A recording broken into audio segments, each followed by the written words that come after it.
hola, ¿se oye? Hola, hola, hola, sí. ¿Ahora sí? Un poquito más alto. Ahí. Ahí, muy bien. Ah, un chiste, perdón. Bueno, bienvenidas y bienvenidos a este acto extra, bola extra casi del Festival Agosto Clandestino. Pobre Nacho Vegas, que me acompaña, nos ha padecido estos últimos años diciéndole, bueno, pues si te acercas, por diversas circunstancias, que no voy a entrar, porque la cosa... te vamos a explotar. ¿Te vamos a explotar? Pues hablar de poesía, Nacho. Y él me decía, aunque tiene 2 libros de relatos y poemas, ¿no? y todos lo habéis escuchado y sabéis qué tipo de letras escribe, me decía, yo no soy poeta. Como si ser poeta fuese como tener la peste o algo así. Y yo pensaba, para no ser poeta, tiene mucha relación con los poetas de su ciudad, tiene un montón de amigos poetas y él escribe unas letras que, ¿no? Bastante poéticas. Bueno, Nacho Vega, no sé si requiere presentación, nació en el año 74 en Gijón, así que somos prácticamente de la quinta, pero él fue un músico con talento y yo no. En el año 91 fundó, junto a su hermano, también el Ministros Junior, después Manta Ray y después ya una fructífera carrera en solitario que mucha gente conoce por sus colaboraciones, pero en realidad sus mejores discos son los 3 primeros, donde hay muy pocas colaboraciones, creo yo. Nacho, bienvenido.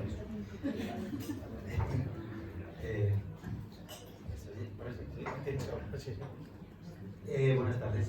Es un placer estar aquí en Agosto Clandestino, que es una maravilla. O sea, no es mentira lo que dicen, que no me ha costado nada venir. Yo no la veo como invitado, que es como mejor se puede venir aquí, pero me ha ayudado Enrique para estar aquí.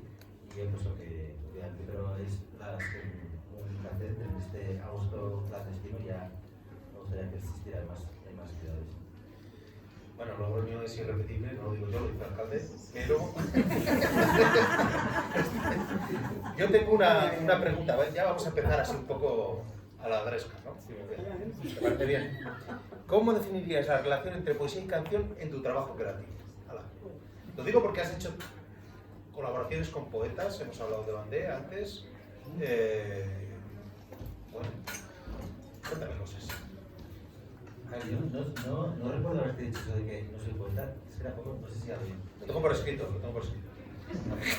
Tampoco sé si la gente dice cosas dice soy poeta, igual que tampoco decir soy artista queda como un poco mal. Bueno, de hecho mi novio de una canción en que hablo de eso, pero que no sé, algo pues a lo mejor no es los 3 primeros, un siglo de ello.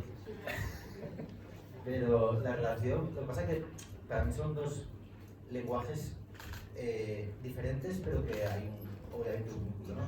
El lenguaje de la canción y el lenguaje de la poesía. Lo que pasa es que los dos utilizan la palabra y bueno, pues y muchas veces se están interconectados y hay muchos años, hay grandes poetas que también son cantautores o cantautoras, están en Arcona, está Violeta Parra, todos que se pueden leer y escuchar y disfrutarlos de la misma manera, pero también es verdad que hay muchos grandes músicos y grandes letristas que yo tampoco consideraría poetas. Hoy me estaba acordando justo que, porque imaginaba que ibas a empezar por ahí, Soy fácil, pero cuando le dieron el Nobel a Dylan, que fue un día que para mí recuerdo que ese día, bueno, porque en Asturias somos muy pocos, hay muy pocos medios, y yo sabía que me iban a llamar porque fue como la polémica, ¿no? El premio Nobel. A pesar de que el premio Nobel creo que no se lo tiene ninguna mujer que hubiese la verdadera polémica, pero la polémica era si Dylan merecía el Nobel de Poesía, de literatura, o no lo merecía. Y a mí querían recoger siempre pues, teclas de gente pues, relacionada con la música, con la literatura, y a mí me llamaron de muchos medios y yo como no sabía lo que decir, pues apagué el teléfono ese día.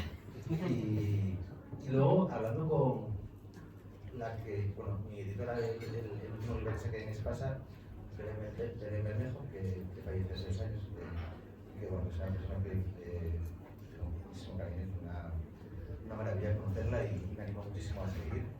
Y ella me dio como la clave, ¿no? Ella dijo que sí que merecía Dylan el Nobel de Literatura, porque al final pues gran parte de la literatura que ha llegado a nuestros tres pues ha llegado a través de canciones que podrían dar como, bueno, pues como un bardo, ¿no? Como aquellos que cantaban canciones y que los poemas se transmitían a través de la canción. La canción es un género dentro de la poesía. Y bueno, creo que es, al final es cierto, sí que está más confrontado de lo que creemos. Lo que pasa es que al final entran dentro pues, industrias, todo el mercado, todo el capitalismo que parece que compartimenta en exceso lo que es la literatura, lo que es la música, dentro de la música lo que es el rock, lo que es el reggaetón, como si fueran cosas que no tienen que ver, aunque yo creo que todo está muy interconectado y que la palabra al final tiene gran poder, sea pues escrita, leída, cantada o no sé cómo pensar así.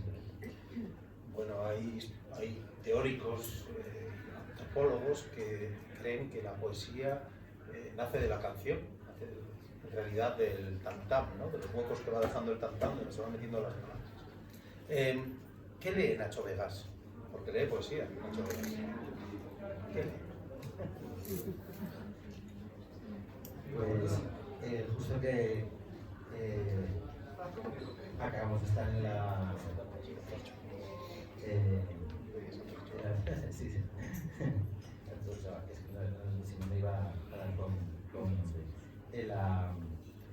por el café que hubo, ¿no? Con motivo del aniversario del documental Se hizo poeta, de Castellano. Y pues me dio un libro de Rosario Castellanos, que es una poeta que en los últimos años pues la conocí, bueno, pues una de mis visitas a México, que tengo la suerte de poder ir ahí en cada gira. Y es una poeta que creo que ha dejado bastante huella en las últimas canciones. Entonces, este es algo que me acabo de llevar justo de la librería porque hay un librito que no sabía que se ha publicado, de hecho, un poco publicado en Sí. Decidme por favor a Susana si es que se puede subir un poquito el volumen, porque nos están diciendo que igual... ¿Se puede subir un poco el volumen? Sí. Gracias. Gracias. ¿De qué te alimentas más? ¿De la poesía escrita o de las canciones? ¿Qué hace Nacho Vegas un día que dice voy a componer algo? ¿Qué pasa?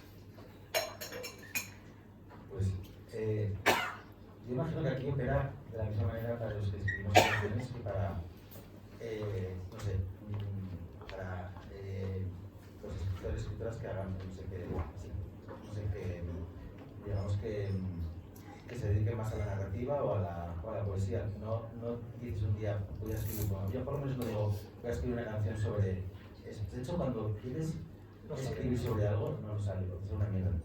Y creo que lo que hay que hacer es un poco estar atento. Una poeta que conocí, pues gracias a desde aquí, que es medio libre y que también un poco en este último año pues la he leído mucho, pues tiene ese poema en el que se llama Instrucciones para vivir una vida, en el que dice, a ver, ¿cómo es? Estar atento, ¿cómo es el no, pero estoy un poco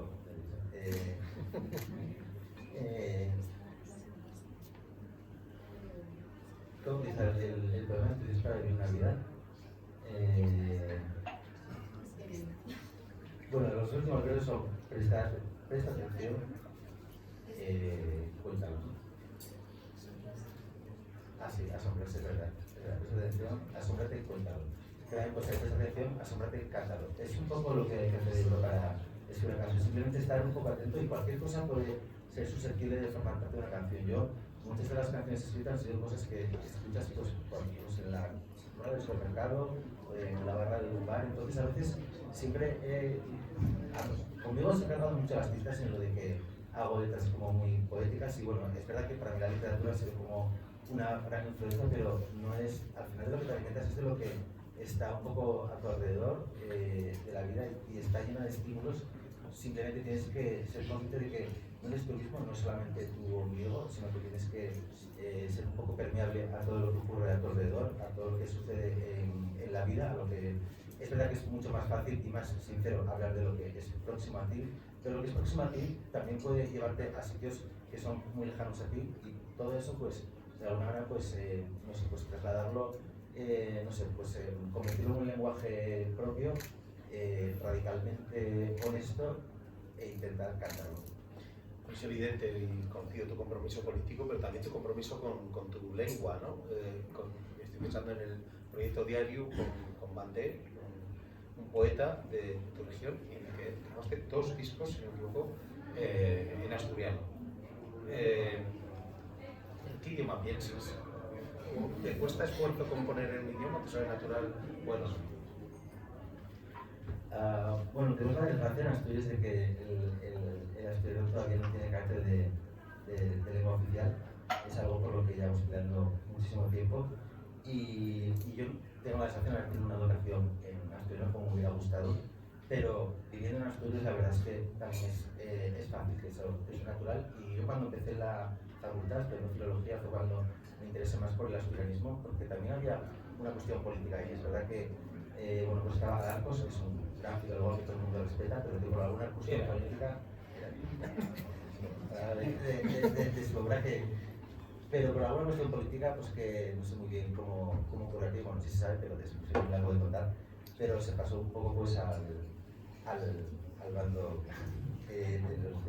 del españolismo, digamos, y bueno, eso creo que fue un noticia importante para que el asturiano no fuera lengua oficial en un momento en el que era mucho más fácil, yo creo que reformar el Estatuto de Autonomía de lo que es ahora, aunque hace 2 años estuvimos, o 3 años estuvimos a punto de ello, pero no fue posible. Y bueno, pues, ¿en qué pienso? No, en asturiano y en castellano. Es verdad que me costó mucho atreverme a escribir en asturiano, pero gracias a Ramón Lluís Bande, pues sí que me resulta muy natural cantar en asturiano. Y poco a poco me estoy atreviendo a escribir más en asturiano. De hecho, en mi último disco hay un par de canciones escritas en asturiano, que es... siempre hay alguna canción escrita en asturiano. Yo creo que en prácticamente cada uno de ellos, si no es en los álbumes, en los EPs, hay alguna, pero es algo que me resulta difícil. Es, bueno, pues... porque es verdad que cuesta mucho cambiar el chip. Ahí en Asturias hablamos mucho de lo que se llama la amistad, pues, bueno, pues una mezcla del castellano y del asturiano. Pero yo tengo la suerte de una banda que es, pues, una parte es catalana, otra parte es euskaldun. Entonces vivo un poco la realidad lingüística que tienen en esas tierras, la comparo un poco con la que tenemos en Asturias, hablamos mucho de ello, y bueno, pues es un poco lo que me gustaría que pasara en Asturias, lo que no ocurre, y al final lo que se trata es de cantar un poco en lo que te salga un poco más de las entrañas. Y es verdad que a veces eso, no sé, el pudor te hace, o no sé, o la educación, o sea, la educación vincula mucho lo que, cómo escribes, ¿no? Y escribir en castellano me resulta mucho más, o sea, me resulta más fácil que escribir en asturiano, pero es verdad que hace años me parecía imposible escribir en asturiano y ya no me parece, pero también porque tienes que hacer en Asturias un esfuerzo, digamos, militante para que el asturiano forme una parte muy natural de tu vida, que es algo que en realidad debería ser mucho más fácil, ¿no? Pero bueno, al final las lenguas es algo que depende mucho de la política institucional que formen una parte, que se normalice. Bueno, al final hacer oficial un idioma es solamente un paso para que se normalice, y todavía nosotros no somos oficiales, o sea, el asturiano no es oficial, entonces nos queda mucho trecho por recorrer, pero creo que la lengua sigue muy viva, sobre todo en la literatura, la cultura, en las canciones. Hay una escena musical maravillosa con gente como Lea, con energías como Rodrigo Cuevas, que está haciendo música en asturiano y bueno, pues sigue viva ahí. Entonces no sé por qué se empeña la política tradicional en dar la espalda al pueblo y a la cultura. Nacho, perdona, me dicen por ahí que no te escuchan muy bien en esa zona. Por aquí, bien, entonces a lo mejor si no te separas suave. Y si no, guardamos silencio. Ya lo hemos subido. Bueno, vamos a cortar un secreto entonces. ¿Cuándo sale tu mejor disco? ¿Tenemos fecha? Sí, hay fecha, es en enero, pero no sé, el 25 de enero. Pero empezamos a sacar adelantos ahora en septiembre. Dentro de unas pocas semanas saldrá el primer adelanto del disco, luego otro más, y bueno, empezamos un poco el ciclo de este disco, que se va a llamar Vidas Semipreciosas, que eso significa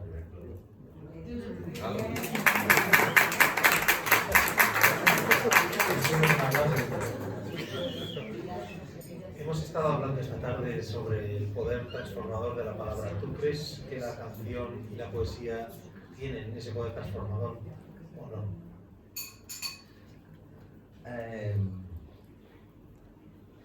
Bueno, esa es la gran pregunta que nos hacemos todos y no sé.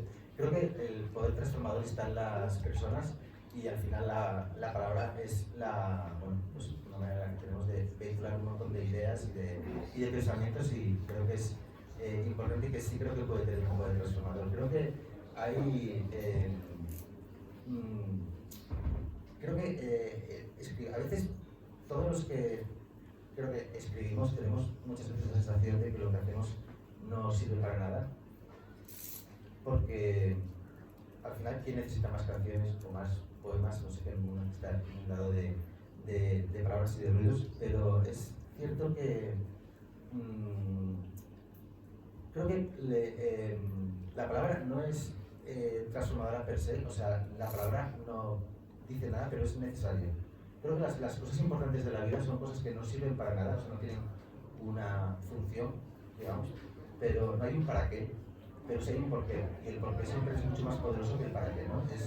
Al final la palabra es un poco como el amor, el amor es importante creo que en nuestras vidas, y las relaciones afectivas son muy importantes, pero no las dotamos de una función, pero sí que hay una razón poderosa para que nos hace vivir esos amores, pero no sirven para nada, de hecho muchas veces nos hacen sufrir y nadie quiere sufrir, entonces nadie lo haría, solamente nos enamoramos porque sentimos que es necesario y creo que solamente escribimos canciones porque sentimos que necesitamos hacerlo, no porque sintamos que valen para algo.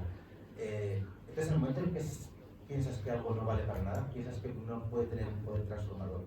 Pero no es solo tu voz, creo que cuando cantamos estamos cantando también pensando en que lo que yo por ejemplo, como escritor de canciones, creo que formo parte de un eslabón, de una cadena enorme que tiene que ver con muchos saberes y conocimientos compartidos. Y bueno, al final, una canción mía no vale para nada, pero muchísimas canciones de mucha gente sí que pueden tener un poder transformador, sí que pueden transformar conciencias o remover entrañas. O a mí, por ejemplo, a mí me ha pasado con los primeros libros que leía, con las primeras canciones que escuchaba que de verdad me volaban la cabeza y que me cambiaron la vida y que me hicieron crecer humanísticamente y tener una conciencia, una militancia, una manera de saber estar en el mundo, de saber relacionarte afectivamente. Al final, eso no es lo único que sirve porque te pegas muchas hostias y cometes muchos errores, pero desde luego, si no fuera por la palabra, hubiera estado muchísimo más perdido. Entonces, creo que no sé si tiene un poder transformador, es muy poder, lo de la palabra transformadora es una palabra como muy heavy para decir. Para pensar que una canción o que la palabra tiene un poder transformador. Creo que somos las personas las que hacemos que todo esto sea o mucho más reaccionario o que pueda ser mucho más revolucionario. Y aquel chaval de 15 y 16 años que empezaba a ensayar con ese impulso, ¿no? Desde Minator Junior a hoy, hemos hablado de la cosa idiomática, hemos hablado del compromiso, pero ¿cómo ha evolucionado? ¿Cómo crees que han evolucionado las letras de Nacho Vegas?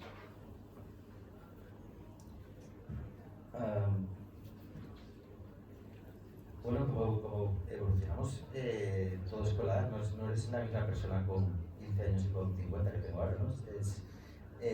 Cambias tú, pero sobre todo también cambia el mundo a tu alrededor y es algo de lo que tienes que ser consciente y tienes que ser un poco permeable a todos esos cambios y si puede ser, formar parte también de esos cambios o intentar por lo menos, sí, formar parte, ¿no? Yo creo en la militancia, en el activismo, no me considero un gran activista, ojalá lo fuera mucho más, pero sí que creo que hay que formar parte un poco de lo que está pasando a tu alrededor, no sentirte como alguien ajeno a todo lo que ocurre en el mundo y bueno, eso es lo que te va moldeando. No sé cómo ha cambiado. Yo cuando escucho pues, mis primeras canciones pues siento algo de... me chirría mucho todo porque hay muchas cosas que no volvería a cantar, pero hay cosas que me provocan mucha ternura y bueno, pues... ¿Nostalgia también? No es tanto, creo que el efecto de la nostalgia no es positivo cuando revisas un poco lo que tú ahora anterior, ¿no? Todo lo que has hecho. Pero sin mirarlo con una mirada, con cierta distancia y con una perspectiva crítica, sí que es importante. Bueno, igual se le puede llamar nostalgia a eso, pero creo que, bueno, sobre todo intentar hacer las cosas un poco mejor y más bonitas, sí que es. Imagínate que hay gente que ha venido a verte como músico pero nunca se ha acercado a la poesía. Y hay gente que lee poesía, pero nunca se ha acercado a tus canciones. ¿Les darías alguna pista de cómo puede ayudarle a entender estos vasos comunicantes? De alguna manera. Pregunta trampa. Sí. No sé, soy muy mal de nosotros. Supongo que. O sea, dices, ¿cómo? Repite la pregunta, por favor. Imagínate que hay gente aquí que viene porque conoce tus canciones pero no lee poesía, y gente que lee poesía pero no conoce tus canciones. ¿Hay alguna manera de darles alguna pista para que vean dónde está esa conexión? Si es que la hay, que sí que la hay.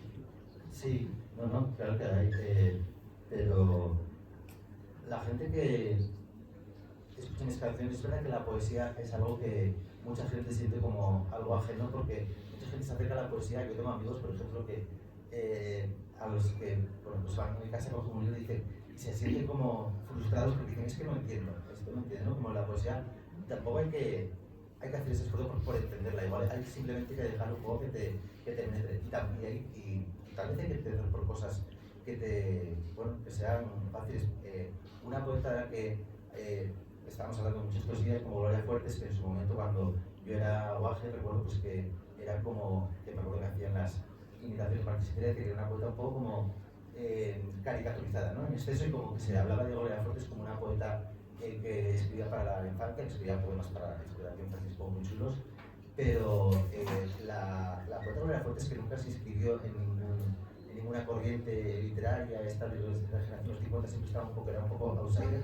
Es una gran poeta a la que yo recomendaría a alguien que no haya leído poesía para empezar a familiarizarse con lo que es la poesía, porque creo que porque bueno, simplemente de esa manera sí que empiezas a entender lo que el poder que tiene un verso, que tiene la palabra escrita, y puedes ir pues simplemente tirando del hilo, ¿no? Como hacemos yo cuando empezaba a escuchar música, escuchaba grupos contemporáneos míos, y lo que hice fue tirar del hilo. Pues este grupo me remite, o en una entrevista pues me habla de un grupo de los 60, ese grupo de los 60 me habla de un cantautor de los 50, ese cantautor de los 50 me habla de la música tradicional de una tierra extraña, y entonces pues vas un poco tirando del hilo. Y creo que simplemente encontrar un libro que te toque y a partir de ahí tirando del hilo es la manera, o con la música pues lo mismo. Después de Política de Hechos Consumados y Reanudación de las Hostilidades, que son tus dos libros, ¿podemos esperar un tercero? Pues si os digo sí. Pero yo tengo la sensación de ser, con mucha sinceridad, es un poco intruso en el mundo de la poesía. De hecho, antes hablamos de Belén del Lujo, y Belén me tuvo que convencer mucho para escribir el último libro,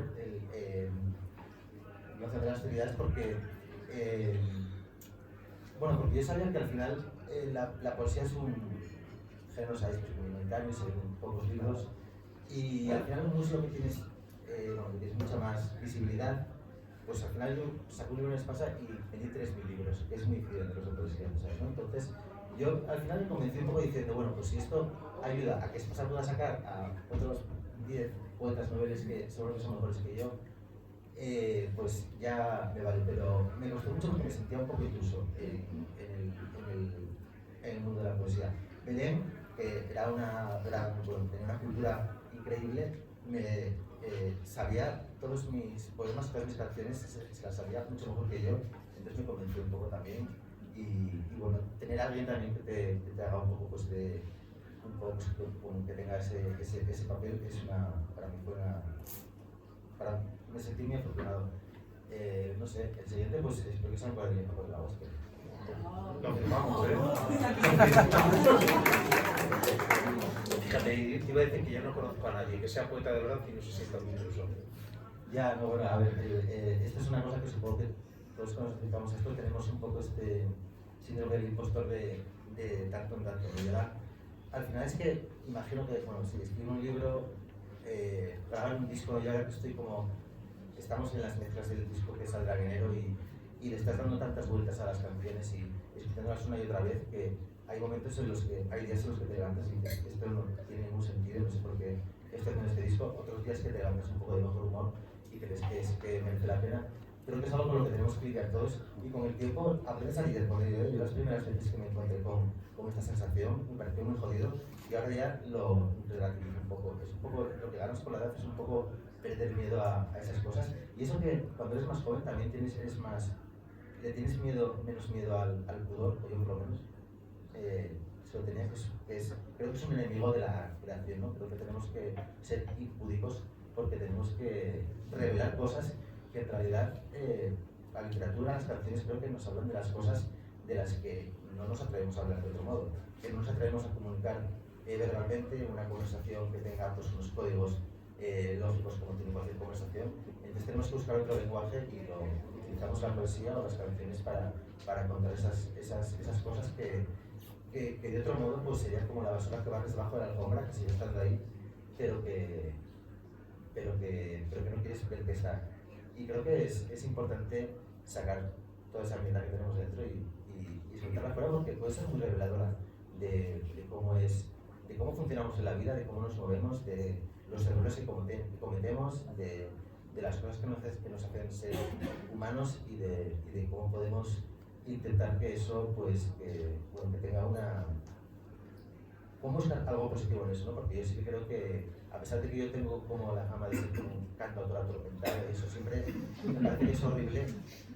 Me parece que es muy importante cantar sobre sentimientos muy extremos, y esos sentimientos muy extremos muchas veces pueden ser sentimientos muy dolorosos, pero no para regocijarte en el dolor, eso es una cosa horrible, sino para confrontarlo y para intentar vencerlo. Creo que siempre una canción, por muy dolorosa que sea, un poema, por muy doloroso que sea de lo que habla, lo que tienes que dejarte con las ganas precisamente de intentar luchar contra ese dolor y que ese dolor por lo menos constate que estamos vivos, que ya es algo como mucho más positivo que sentirte un muerto viviente, ¿no? Que es lo que pasa muchas veces pues cuando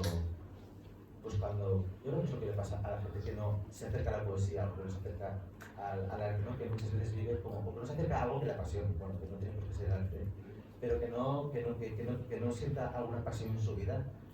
Creo que es gente también que son como muertos en vida, y eso es lo que puede pasar, creo. Esta es la pregunta chorra que tengo que hacer. Tú a lo largo de tu carrera has colaborado con artistas de primer orden.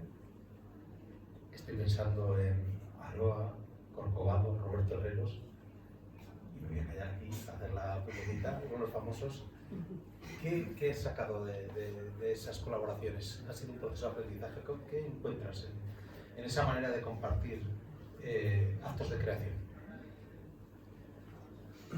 Bueno, una cosa que tiene que es muy guapa, muy bonita de la música, de este oficio, y que a lo mejor sí que es verdad que lo diferencia un poco del oficio de la literatura, que tal vez es más solitario, aunque es verdad que para que se publique un libro hace falta mucha gente, pero para grabar un disco al final yo la música la entiendo como un ejercicio de colaboración continua. Es verdad que las canciones nacen en la intimidad, las escribo solo en casa, de hecho necesito mucha intimidad y soy muy poco dado a compartir mis ideas, que es algo que me da un poco de rabia, pero bueno, ya sí, pero hay un momento en el que sí que tienes que compartirlas con la gente que, por ejemplo, de mi banda, que todos son gente, yo siempre digo que si tengo una virtud es que sé rodearme de gente muy bonita y muy sabia y que tienen una gran sensibilidad y que aportan muchísimas cosas muy bonitas, importantes a mis canciones, y al final el trabajo se convierte en un trabajo esencialmente colaborativo. Es verdad que se pone muchas veces el foco en las colaboraciones con nombres conocidos, ¿no? En mi caso, pues, con Bunbury y con Cristina Rosenvinge, que son los dos nombres un poco más conocidos con los que he hecho discos, y hay gente que me pregunta, ¿cuándo vuelves a colaborar con otro? ¿Cuándo haces otro disco de colaboración? Y yo en realidad lo que pienso es que todos mis discos los entiendo como discos colaborativos. O sea, estoy trabajando pues con toda la gente de mi banda, pues con Hans, con Ferran, con Julián, con toda la gente que ha colaborado conmigo en mis discos, y siempre es un ejercicio de colaboración. Cuando lo haces con alguien, pues como el caso de Enrique Bunbury, de Corcovado, de Cristina, es verdad que te asomas al universo creativo de otra persona y al final hay algo que es importante para que en el oficio de la música te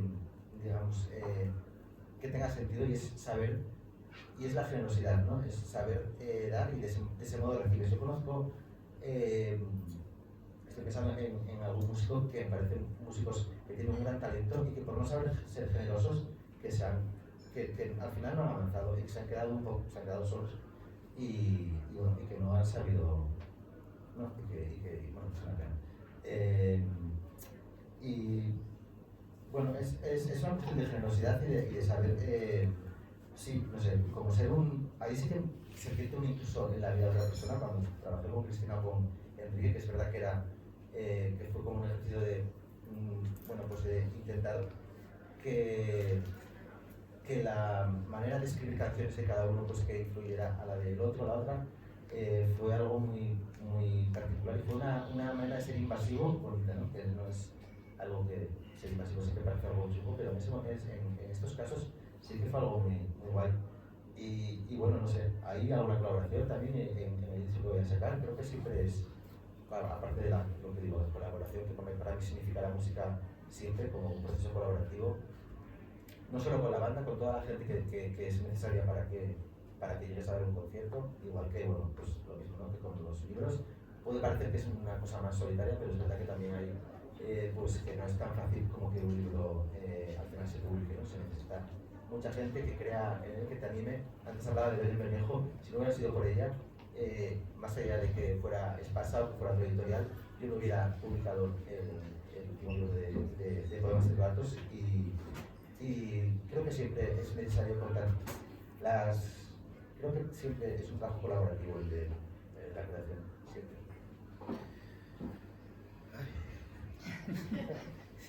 Voy a abrir enseguida el micrófono para que cualquiera pueda intervenir y preguntarte cosas, pero yo estaba pensando en, a ver si lo sé verbalizar, porque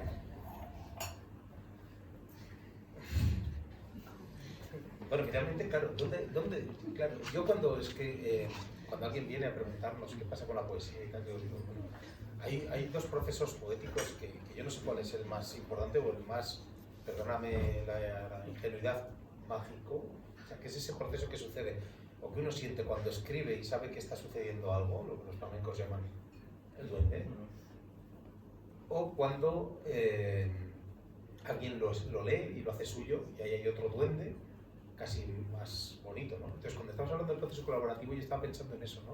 Que la canción no está terminada hasta que es parte de otras personas, ¿no?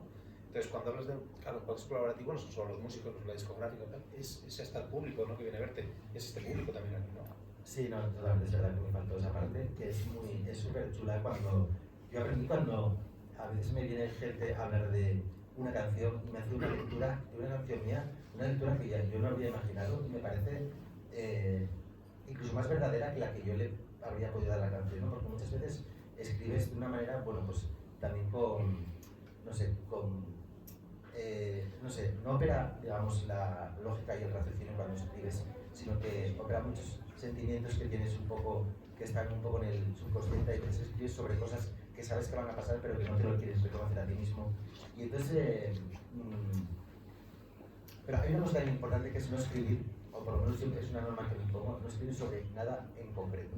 Es decir, nunca, a pesar de que hay canciones mías que la gente relaciona con una ruptura, por algo porque se sepa alguna relación mía o lo que sea, pero nunca escribo sobre algo si alguien me ha dejado y me ha hecho mucho daño, no voy y hago una canción sobre eso, ni aunque sea algo. Menos mal que no hacemos libros en papel cuché, porque das,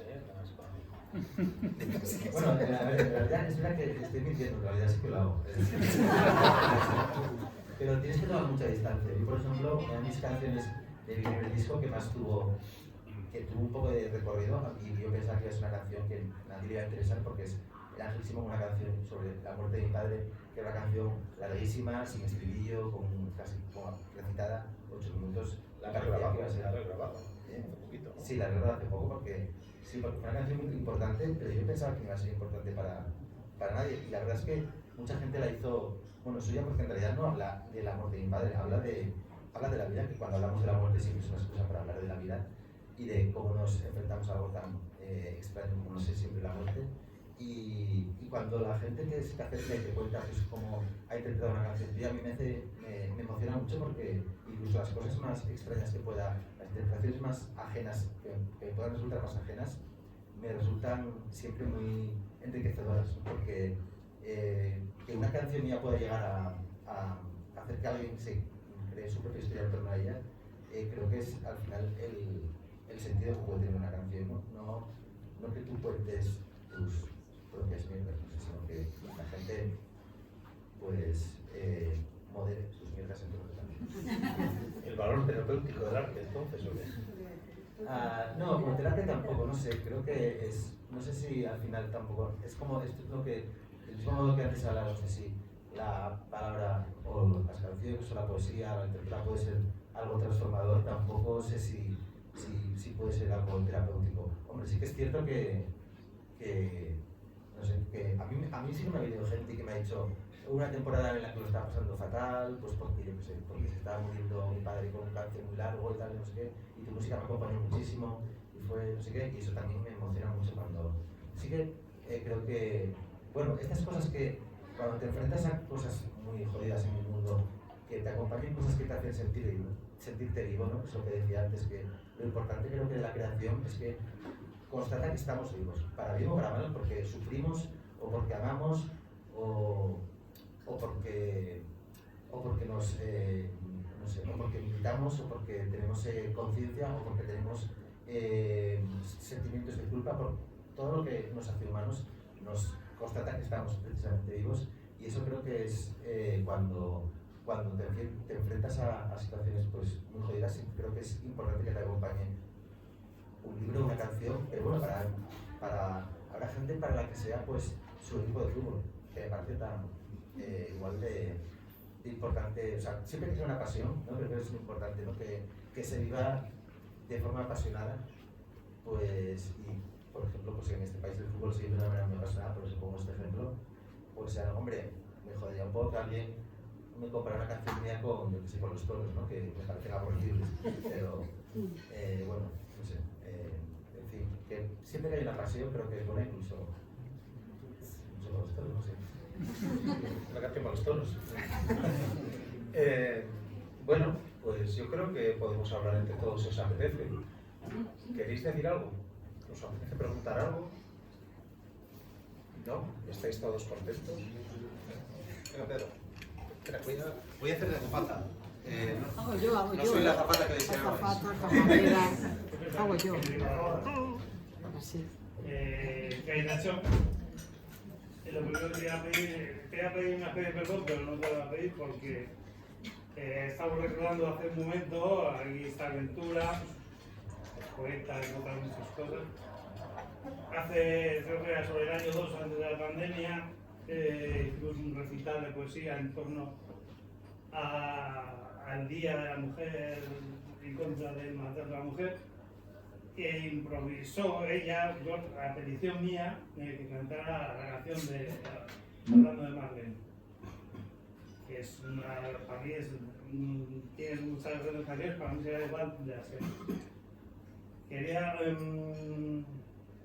primero destacar la faceta que tienes de contar historias, o sea, más allá, evidentemente con una poesía fehaciente, pero la capacidad de contar historias, además, sobre todo en la vida, los primeros discos y todas historias extraordinarias, no sé, o sea, que no son comunes, ¿no?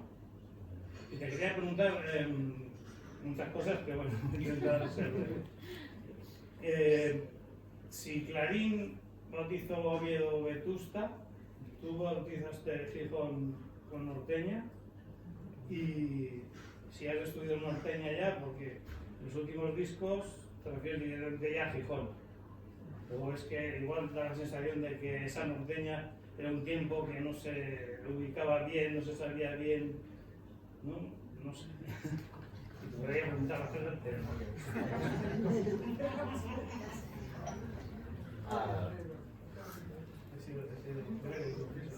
Sí.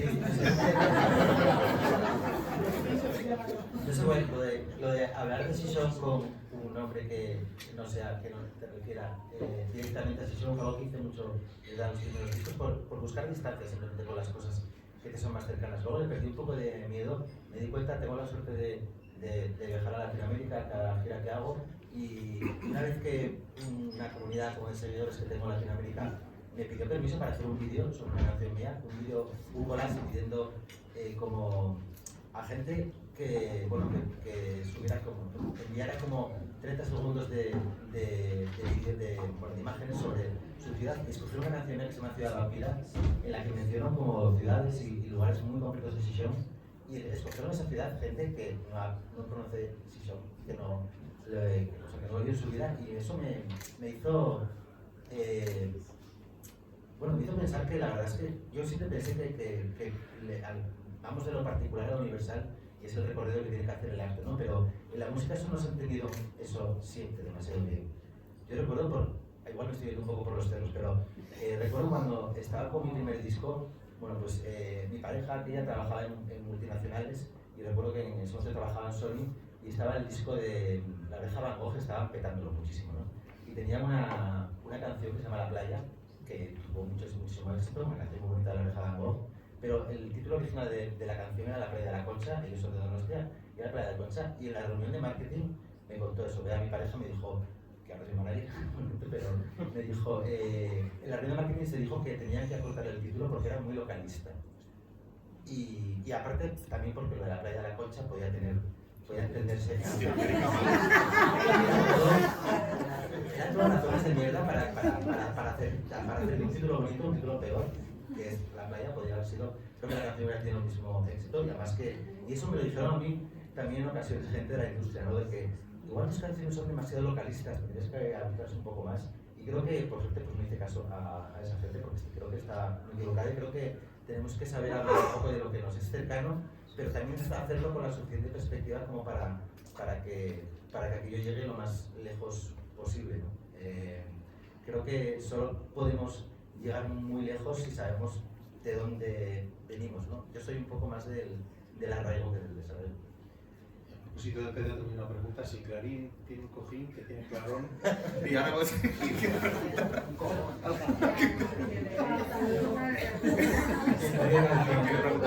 Pasa el micro. Pasa el micro. ¿Queréis? Bueno, Carlos, después de esta pregunta, que estaba pensando, ahora que además está viendo a los torreros, que antes hablando de la música como algo colaborativo, recuerdo que gracias a él que pusimos en marcha Fundación Robo, en un momento que veíamos especialmente importante, en el que lo que hicimos fue colaborar de una manera muy diferente, ¿no? Pues hablar con artistas muy diferentes, músicos muy diferentes, y hablar de aquel momento en el que todo parecía que estaba cambiando, que éramos, igual fuimos un poco, bueno, demasiado, pero fue un momento muy bonito en el que pensábamos que se podían transformar muchas las cosas, y podíamos hacerlo, y que, bueno, pues que haciendo pues bueno, pues no sé, animando a músicos a que hicieran canciones que tuvieran pues esa, digamos, esa vocación un poco pues militante, transformadora, o de reflejar un poco, o que fueran artistas un poco que fueran permeables a todo lo que estaba sucediendo en ese momento, que luego también tuvo, pues gracias a Belén Botero y su reflejo también literario con Asalto, pues fue también una manera de colaborar muy insólita, bonita, y que bueno, de hecho de menos que no hubiera pasado algo, bueno, hecho de menos que nos hubieran cambiado más las cosas, como creo que todos los que estuvimos ahí lo echamos, pero que creo que es otra manera de colaborar también muy chula. Bueno, su Fundación Robo buscaba de alguna manera bueno, recuperar un poco la noción de compromiso político y compromiso social, ¿no? Me equivoco, pero es así. ¿Cómo os quedasteis después de la experiencia? ¿Fue satisfactoria? Esto es para los dos, así que si quieres contestar también. No, sí, no, ya digo, yo creo que fue algo muy chulo, tengo un recuerdo muy bueno de aquella época, pero bueno, es que también estábamos como, no sé, que pasó todo muy rápido. En ese momento pensamos que se podían cambiar mucho las cosas, luego pues, aterrizamos también en un mundo en el que pues, hay poderes muy sólidos que tal vez no dejan que las cosas cambien como tú piensas que se pueden cambiar, pero no sé, yo tengo un recuerdo como muy bonito, y creo que bueno, hay que Roberto fue en realidad un poco la cabeza pensando después de todo en lo que fue Fundación Robo, vale, yo creo que es algo que repetiría cuando se dieran las condiciones objetivas, bueno, pues las subieron, pero cuando se dieran las condiciones objetivas, digamos, de revolución que estamos buscando. ¿Alguien quiere hacer alguna pregunta de verdad? ¿Es a mí hablar más?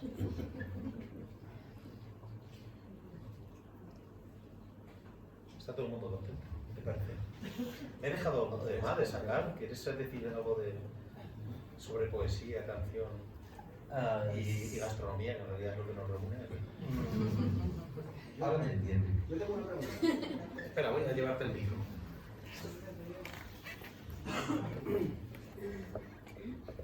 Hola, buenas.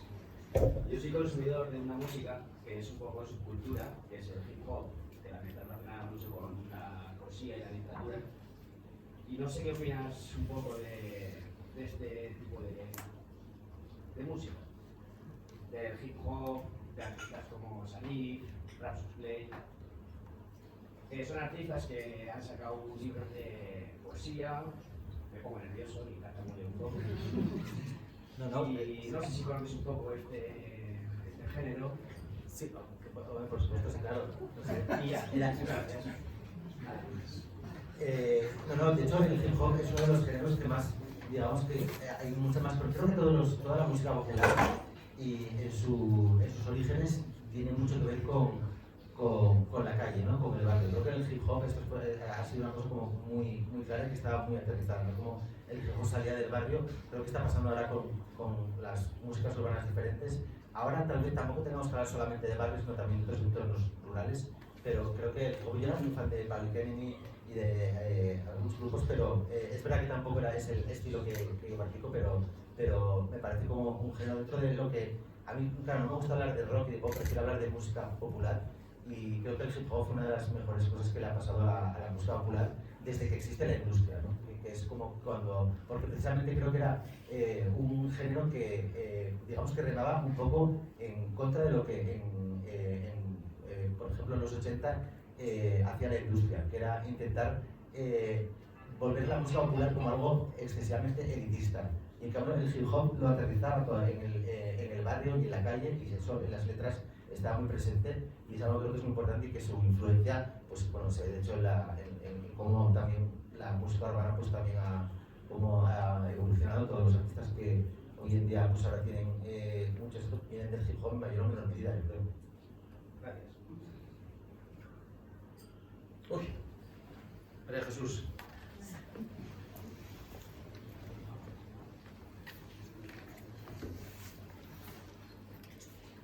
La verdad es que no pensaba participar, pero viendo este evento, gijonés, yo que mis orígenes son de Asturias, y Gijón, por cierto, y Oviedo se llevan fatal.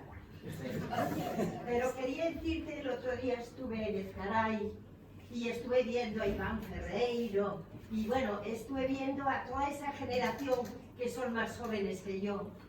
Y me quedé sorprendida, pero la pregunta es, me gustaría que también, yo que hago poesía, la mayoría, le estaba diciendo a mi amiga, que la mayoría de los poemas se pueden hacer canciones con ella, y viceversa. Pero yo quería decir, ¿por qué a veces los músicos, los artistas en general, en situaciones tan comprometidas, tan conflictivas, por qué después no se significan y dicen aupa, adelante por este pueblo que sufre, etcétera, etcétera, etcétera? Ya sé que a lo mejor es mezclar, pero ¿qué es la música? Un compromiso. Y la poesía igual. Entonces la mayoría de las veces se acababan los conciertos y me daban ganas de gritar. Había fuego, había situaciones conflictivas, y dices, bueno, como que permanecíamos un poco más a la expectativa. Digo. Muy bien.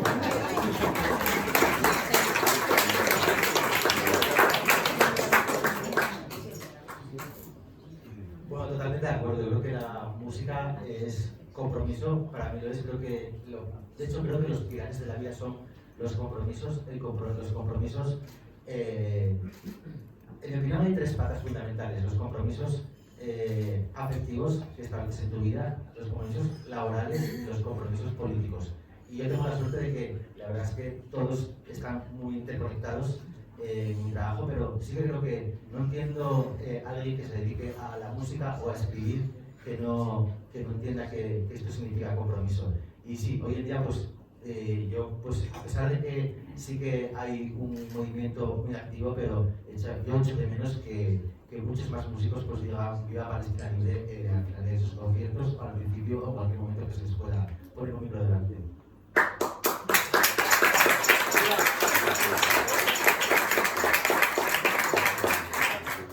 Una pregunta. Yo también. Es que me da más vergüenza con el micro. Pero bueno. Quería preguntarte por un par de nombres de artistas que escucharas mientras crecías y que te influyeran en la composición de música posterior, y también de artistas que escuches tú cuando tienes tiempo de escuchar en tu tiempo libre. Muchas gracias.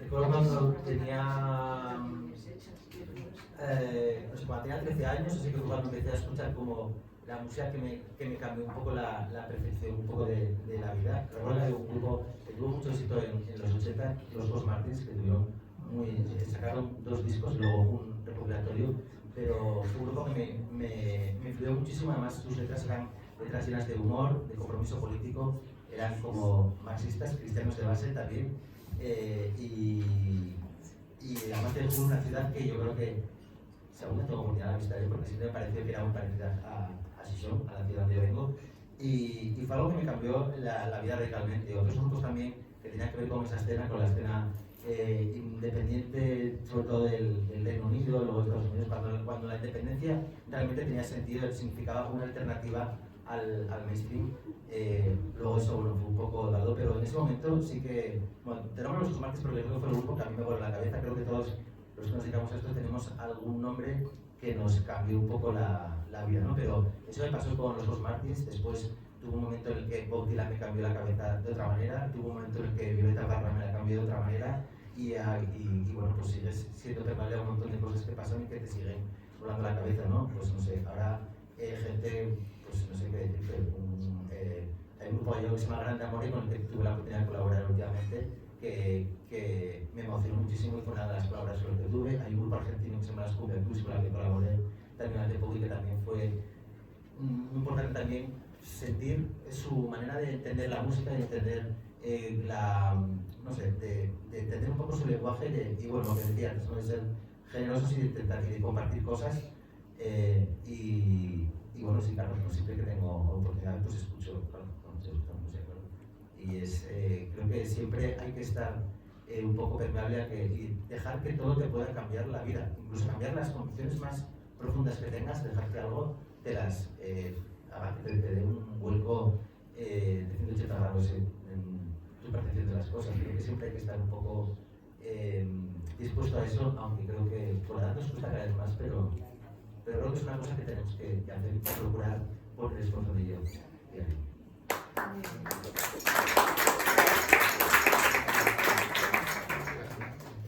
Hola Nacho. A ver, al hilo de lo que ha dicho ella, yo también voy a muchísimos conciertos y es algo que yo me había preguntado y justo ha sido el ímpetu de preguntarte porque me da mucha vergüenza. Sí que yo había pensado, porque yo veo que muchos grupos al empezar o al terminar sus conciertos o en la mitad, pues hacen, sobre todo ahora con lo que estamos pasando, con la guerra, pues hacen referencia a ello, ¿no? Bueno, yo pensaba que solo eran los grupos que eran menos conocidos los que tenían ese ímpetu. Es algo que yo pensaba, y yo no estoy metida en el mundo de la música, pero veo muchísimos conciertos y bueno, estas cosas las observo. Pero no, luego me di cuenta que también hay grupos grandes que han reivindicado esto y han dicho su pensamiento, ¿no? Entonces, yo tenía una duda que pensaba que igual dentro de las discográficas, depende de lo que digas, te puede joder o tú no quieres decirlo por eso, porque tienes un compromiso con una discográfica grande o no, o este mundo que yo no conozco. Y siempre lo he dudado, pero claro, no estoy metida y no lo puedo saber. Tú en un momento dado puedes conocer algo más. Puede ser que cuando seas un grupo más grande, que estás abierto a más gente, te puedan condicionar, pues que entre comillas, sobre ti o no sé cómo explicarlo bien, para que no digas nada o no puedas decir algo, no sé. Es algo que siempre he pensado y nunca lo he podido compartir con nadie. ¿Me has entendido, no? Sí, no, perfectamente, ¿no? Y es algo que, a ver, es una duda que yo también tengo, como pensando en... Yo tengo la suerte de que siempre, bueno, suerte, no sé, es entre una decisión, bueno, sí, yo nunca he grabado con sellos con grandes discográficas, con multinacionales, bueno, cuando he hecho con Bumburi, pero era por Bumburi, no por mí, obviamente, nunca, ni me han interesado las multinacionales, ni yo les he interesado a ellas, o sea que todo estaba ok. Y siempre he trabajado con un equipo de gente que ha entendido muy bien que el compromiso es una parte esencial de lo que yo hago y que nunca han puesto en una prueba, y de hecho estamos en sintonía. Pero es cierto que yo me he encontrado con ejemplos de, no voy a nombrar aquí, pero recuerdo pues, cuando había que posicionarse sobre algo, pues artistas que estaban en multinacionales y la compañía pues, les recomendaba que no lo hicieran porque se podía afectar a su público, porque al final las compañías grandes pues, buscaban más transversalidad y todo esto, pero creo que al final depende de los artistas y no creo que haya excesiva... lo que pasa es que hay artistas que prefieren renunciar al compromiso por llegar a más público, eso claro, es una... pensaba yo, y yo decía, pero entonces a mí me decepcionaba, ¿sabes? Yo decía, ¿por qué y un grupo que por ejemplo me gusta mucho, y digo, pero yo creo que la pelota la tienes tú en la mano, tú eres el que les das de comer a todos, ¿sabes? Y pensaba eso y digo, bueno, nada. Totalmente, pero yo creo que fijarse más en esos artistas por que han mostrado más arrojo y que para mí... Claro, yo que lo haría, yo diría, pues que te den, ¿sabes? Yo lo digo porque yo soy el artista, o sea, yo tengo ese poder, entre comillas, porque me parece algo importante, ¿sabes? Y las canciones son muy reivindicativas y bueno, nos llegan a todos al corazón. Yo creo que la creación tiene un espacio de libertad absoluta y no intentar presionar, sino intentar poner vallas a esa libertad y mucho menos positivos de intentar llegar a gran público, intentar ganar más dinero, pero bueno, es que ojalá, no sé, todos los... no sé. En realidad tiene que ver un poco con cuestiones que tienen con la conciencia, con el compromiso y con cómo quiere manejarlo cada uno. Y a veces me preguntan, el haberte posicionado pues, con determinadas causas o con determinados partidos políticos, organizaciones, te has pasado una factura en tu público, y no lo sé decir, porque en realidad es algo que va con mi trabajo, no sé, es como... me parece inverosímil pensar en eso, ¿no? Creo que tienes que hacer algo que siempre tiene que ser... La premisa es que sea radicalmente honesto lo que haces, ¿no? Y para mí la honestidad también pasa por el compromiso, que como dije antes, pues para mí es uno de los pilares de la vida, pues son los compromisos importantes que estableces. Y bueno, quiero pensar que la mayoría, y con todos mis compañeros y compañeras de oficio también ocurre lo mismo, solo que, bueno, pues algunos tienen un poco las... pues algunos, no sé, digamos que tienen otras metas. Gracias, Nacho.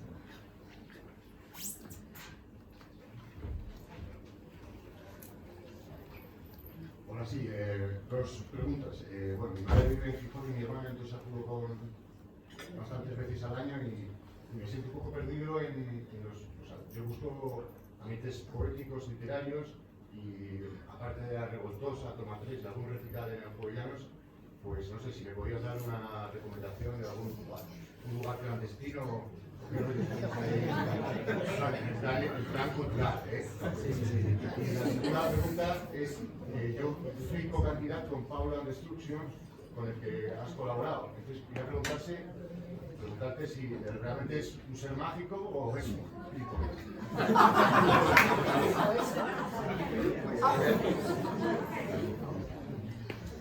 Bueno, si yo ahí como, es que mencionaste un poco los sitios en los que te recomendaría, como la Revoltosa, la Redor, que es donde, digamos que es una librería, un centro neural un poco de la literatura y también de la literatura un poco más comprometida, y el Toma 3, y está el Poles también, que es un poco pues, el festival de poesía que tiene todos los años en Fondo. No tenemos un auto clandestino, pero algo ahí no te será, con lo que me has dicho, no te será muy difícil encontrar artistas. Si vas a la Rebol, ya de ahí pues, puedes tirar del hilo. Y de Pablo, pues a mí me parece también, yo le quiero muchísimo y es verdad que colaboramos, hicimos conciertos juntos, cantamos juntos, tenemos ideas muy diferentes porque Pablo tiene unas ideas muy alocadas que no se ubican muy bien porque Pero después está muy bonito. No sé, pero es una persona así, es una persona maravillosa, Pablo.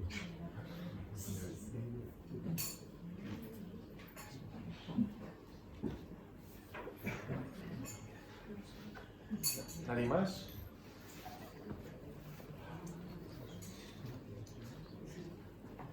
Podéis tener un agosto clandestino en Gijón si queréis. ¿Estáis todos conformes? ¿Nadie quiere decir nada más? ¿Nos hemos dejado algo? De repente decir algo más. Pues nada. Muchísimas gracias a todas y a todos por acercaros.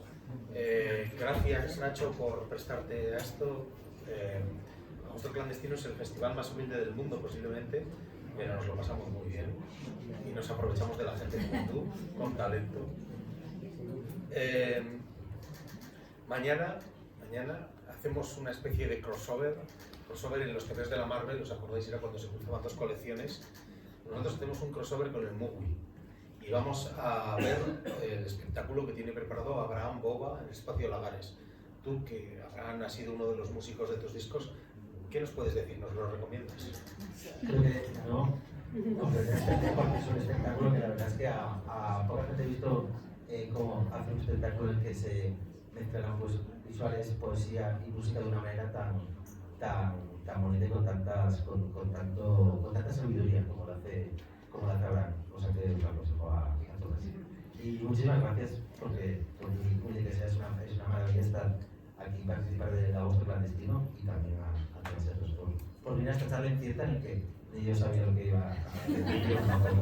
Gracias, Susana, por abrirnos las puertas de tu espacio. Sí, bueno, es verdad que estamos en el espacio de Isea, que es una maravilla de sitio.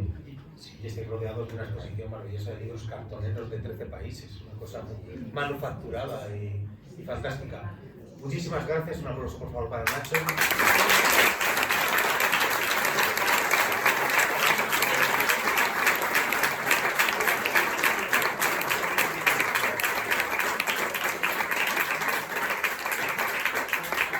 Ya sabéis que yo me apellido Cabezón, entonces he oído que el próximo libro de Nacho es un cuaderno clandestino y ya voy a tener, no sé yo cómo...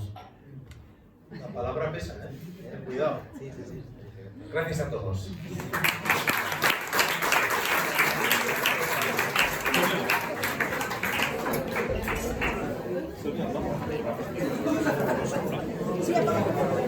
Pétalo bien porque al salir